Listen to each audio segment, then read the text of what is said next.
Hey everybody, and welcome back to the channel. I'm Christina, coming to you from the Catio. And today our convo is going to be about financial abuse, how the narcissist financially abuses us. And this is probably going to be several part series because I would like to cover not only financial abuse, but mental, emotional, and physical abuse as well. But today's convo is financial. And there's really two ways you can look at this. And there's two sides of the coin of how you can be involved. If you're someone who your narcissist is the sole provider of the house and you stay home with the kids, staying home, taking care of the home, the pets, and making less than the narcissist abuser, you're in definitely a situation where, if you're thinking about leaving, if you're thinking about okay, what do I do? You need to start planning. And I'm going to say you have to be one step ahead of the abuser. And unfortunately, what you need to do is realistically sit down and go, okay, what are my financial resources? What can I do? How can I provide for myself? If you have children, that's a whole nother level, but that's obviously needs to factor in as well. But I would tell you, if you are in that situation where the primary person who's providing the household bills and income is the narcissist, you need to immediately make a plan. And nothing that they can find, even if you have to write it down, it needs to be something they cannot find. You need to be able to execute a step-by-step plan in order to get out and get out safely. I would recommend, first thing, looking at your finances. If you have to save, if you can get your hands on a little bit of money, if you can get a job, whatever you can do that's going to help you financially move forward, you need to do to start to begin to plan to leave. Also, you need to notify friends and family, and none of the flying monkeys. No one who you could even think would go back to the narcissist and tell them what the plan is. You need people who truly are there for your benefit, love, and support you, and want to see you out of the abuse. So those are the people you reach out to. Have a plan. If you have to leave, if it's a middle of the night situation, you have to leave and you have nowhere to go, these are the people that you can count on, rely on, and have that support system. Now, I'm very fortunate. I do have an amazing family and friend base that has always supported me. But in my situation with the narcissistic abuser, it wasn't that he was in control of the finances because he didn't have a job. I actually was the one who was providing. So, and it doesn't matter either circumstance. The narcissist always believes they are in control of the finances, and they make you feel that way. So even if you're the one making the money, or you are the person staying home, running the family unit, keeping everything together on the day-to-day, they're going to make you feel like you have no option. They control everything in the universe, in your world. And that is what the narcissist wants. So if you are a person who is in that situation where you are being abused and you want to leave, also, and I know this is hard, it is difficult, but there are shelters. If you don't have a support system, there are shelters. There are places that will help, that will take you in, that can help guide you through therapy, finding a job, and getting back on your feet. And there's nothing wrong with that. We have all been at rock bottom. We all are. We all have at some point in our lives. And it is the journey up that is what makes the difference. That strength, that makes us stronger, strengthens our soul. That's what you are on the journey to do. And as soon as you make that determination to leave, you have already chosen yourself, your happiness. You've chosen to start healing mentally. So I feel for you if you are in the situation where the abuser is in control, primarily of the finances, and you feel like you are living under a fascist dictator. I feel for you, and I'm so sorry you're going through this. I really am. I know how bad it is in every aspect. So if that is your case, make a plan. Be ready to execute it.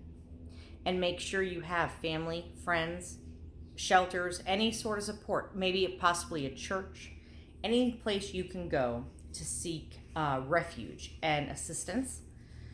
It's the first step. You can get out. You don't have to take anything with you. Just make sure that you are able to heal and move forward and not be in a situation that's going to be detrimental, or that the narcissist has access to you, and make sure there's people you can count on that are not going to be flying monkeys to the narcissist. So that is one side of the coin of financial abuse, where the narcissist is in control and they dictate everything, what you can buy, how you spend your money, if you can, have an allowance, because that's what they do. They like control. They need to be in control. The other side to that coin, and that's the side I'm from, and that I have my personal experience with. I mean, my deadbeat narcissistic abuser hadn't worked since 2005, except for going to a flea market and selling items that he made 3 days a month. That's how he provided for himself. Didn't care about providing for the household, me, the cats. That was never even on his radar of responsibility. His parents bought him a house, and he was paying back and actually doing payments up until his stepfather passed away, and then his mother just turned around and gave him the home. Well, all this while, I'm paying the bills. I had no idea. I'm paying the bills there. I'm paying the bills here at my home. And here he is, just living it up. He's spending $3,000 on different bicycles, each one, taking out the new supply. As I go to work every day, I get up at 4 a.m. to take care of my 8 cats, take care of myself, take care of his house, take care of my house, get to work, be a good boss, be a good supervisor, do my job, come home and do it all over again. So, and when I would come home from my job, and when my job was even spoken about, he always said condescending remarks. You work for a communist sorority. You really don't work. All you do is play games all day and have fun, and it's not really work. No, it is work. I work at a fantastic place with a dynamic group of people. My colleagues, my team, are such an amazing group of human beings that I am so fortunate. I love my job. I get up every day and I'm so excited to be there. And yes, it does pay my bills. And yes, it does provide me with financial stability and security, something that he could never imagine because he never had the gumption to work. When he left his previous employment in 2005, he couldn't work for someone else because he could not accept taking direction, taking orders, even if or constructive criticism. He had to go about pursuing something that would better suit him. And even when he did have a customer who said, oh yeah, I would love for you to make me a piece of furniture or this or that or a lamp, if they asked too many questions, he would just turn them away. Couldn't even deal with them. Couldn't deal with them. Especially the women. Because the hatred for women was so deep and ingrained in his brain that all women are awful. So, but I digress. To the financial situation. He looked at me every day as nothing more than a means to an end. He looked at me, oh, a tree fell in my house. I don't have the money. I can't get it removed. Oh, I don't have money for groceries. Oh, I don't have this. I don't have that. Why don't you buy me this? Why don't you buy me that? And after a while you go, something's just not right here. Normal people just don't ask, buy me a car, buy me a bicycle. Normal people, if you really want it, you get a job, you go out, you hustle, you work for it, you achieve it for yourself. Not a narcissist. Mine didn't. In fact, my narcissist abuser would never take that because it's ownership. It's taking the actual steps to being in charge of your life, and he couldn't. He just wasn't able to. Um, and like I said, after his mother signed over the house, I was paying the bills at his home for over a year and a half. I had no idea he had no bills. And he's spending $3,000 on bicycles going out with the supply every day. Every day. Every day I come home from work, a neighbor would say, whose car was parked here? What are they doing all day? I don't know. I'm at work at 7 a.m. and most of the time I don't get off till 4 or 5 in the afternoon. So, for me, when the discard occurred, it began in November and it lasted 2 months, November 13th to January the 9th. When I was discarded and it began in November, I was still paying his bills. And until he told me, come get my stuff January the 9th, that I could get my cats, get my stuff, I took what I could. Now, granted, I have purchased and furnished everything in his home. Still didn't matter. I left it. I took my photographs, my cats, anything sentimental, and I was gone because it doesn't matter. Those belongings, those items at the end of my life do not matter to me. Me getting out safe and being away from his abuse was my number one priority, as it should be for all of us, is to get out. So it really doesn't matter what side of it you're on, whether the narcissist is the one who's primarily financially providing or you're primarily providing financially. It doesn't matter because the narcissist still believes it's their money. They're still in control. So you absolutely have to plan. Even in my case, in my circumstance, I had to plan for 2 months.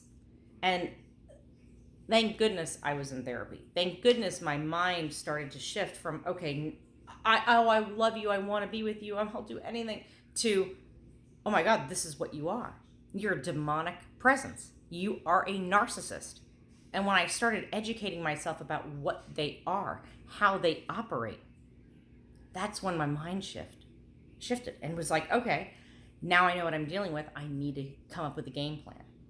So whatever side of the coin you're on, it doesn't matter if you have not a dime to your name, and it doesn't matter if you have, 100,000 or $1 million in your bank account. Your happiness is not worth any materialistic possession. It is not worth the money, the belongings, just get out. Your safety is the number one priority.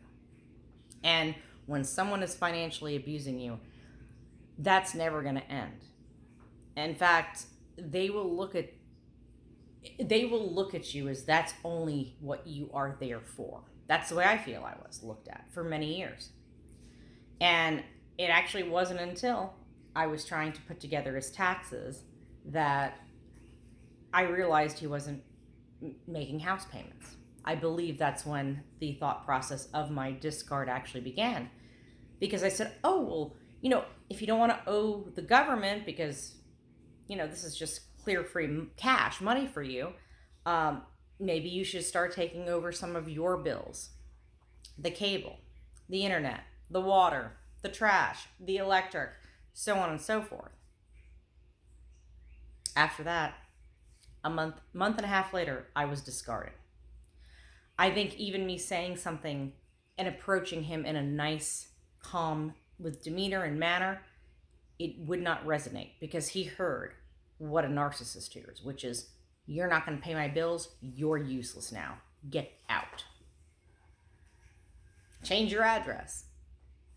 Well, luckily, and I'm very fortunate, and again, I was on the other side of it. So yeah, I had another address. And my cats and I are doing just fine. Go off with that new supply. That's their problem now, not mine. Once the narcissistic abusive relationship ends, it is no longer your problem.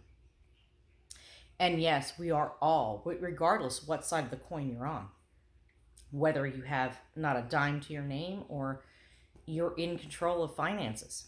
We all have such an uphill battle to climb back from because no one understands.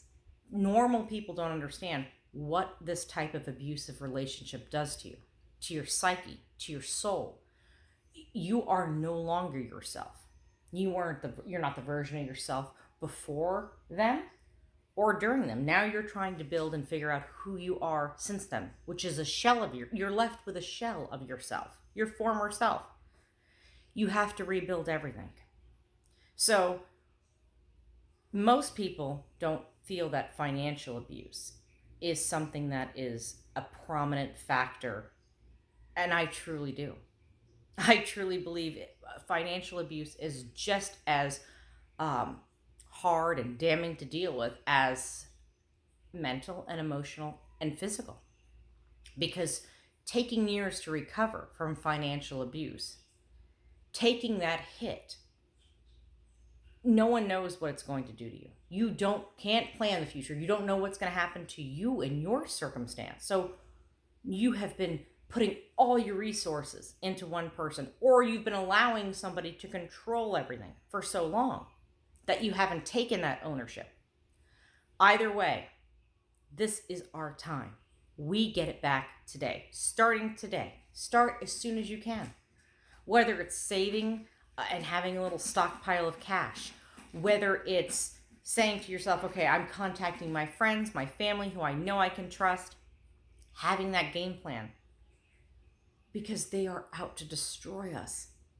My abuser did.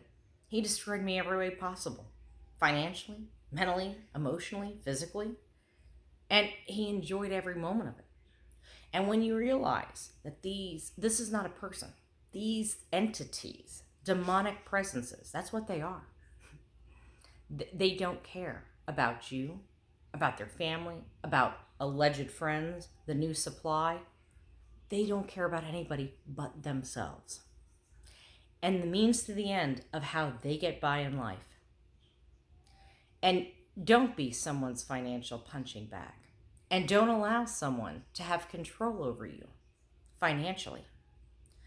It is time for us to all take ownership, responsibility, and move forward. And that moving forward is away from the narcissistic abuser. They've taken enough. It's time for us to reclaim ourselves and our lives. Well, anyway, guys, I'll probably do this again in another video and talk possibly some more in depth. But for now, I am Christina, coming to you from the Catio. And I just want to thank you all for watching this video. I know it was a little bit longer than my normal videos, but if you could please like, subscribe, share, anything that's going to help push this content out to YouTube so more people have access to it and might be able to identify what they're dealing with. And also, if you don't mind, drop comments below and let me know topics. Let me know what you guys want to talk about. Let me know if you suffered from financial abuse and what side of the coin you were on, because we can learn from each other. This community is here to support. There is a whole community supporting. I didn't know it existed. And I have to say, as I sit here today, I'm proud to be part of this community because we're helping other people grow, flourish, and move on from narcissistic abuse. So until next time, guys, take care. Bye.